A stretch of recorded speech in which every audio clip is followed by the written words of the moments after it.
La communication quantique vous intéresse et vous ne savez pas si vous allez y arriver. Vais-je savoir? Est-ce que c'est pour moi? Tout le monde peut pratiquer la communication quantique. C'est vieux comme le monde. En 5 minutes, vous commencerez à recevoir les premiers mots, à les écrire. Mais c'est comme savoir lire et écrire. Ce n'est pas parce que je sais lire que je comprends le texte. Ce n'est pas parce que je sais lire que je sais écrire. Et ce n'est pas parce que je sais lire ou écrire que je sais communiquer avec les autres. Une vieille maxime qui circule et que Weber a reprise. Entre ce que je pense, ce que je veux dire, ce que je crois dire et ce que je dis, ce que vous voulez entendre, ce que vous entendez, ce que vous croyez comprendre, ce que vous voulez comprendre et ce que vous comprenez, il y a au moins 9 possibilités de ne pas s'entendre. Tout est dit.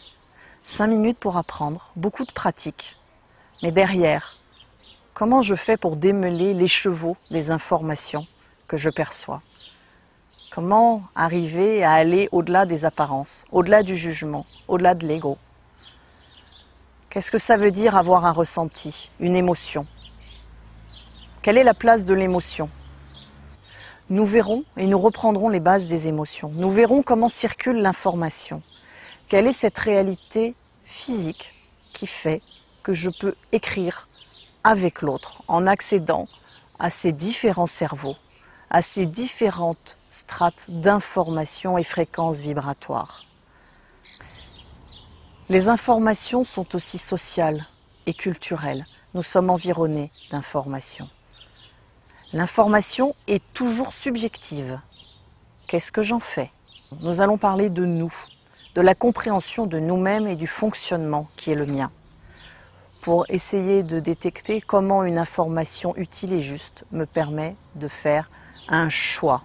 Nous verrons les limites de la communication quantique. Il y en a.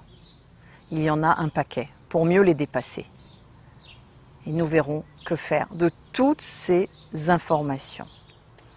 Le module 1, nous nous intéresserons à votre spécificité. Qui vous êtes? Qu'est-ce qui fait que vous êtes différent des autres? Est-ce que vous êtes un travailleur? Est-ce que vous êtes un concepteur? Est-ce que vous êtes un leader? Est-ce que vous êtes un soigneur? Et si c'est un soigneur, sur quel plan vous êtes un soigneur? Cette spécificité qui va vous permettre de comprendre ces choix que vous avez faits dans la vie et de pourquoi vous vivez les expériences de telle façon et pourquoi vous les vivez différemment des autres. Et vous allez voir que tout s'éclaire et les parcours se comprennent. Cela va vous aider par la suite à déterminer peut-être certains choix de manière un petit peu plus aisée.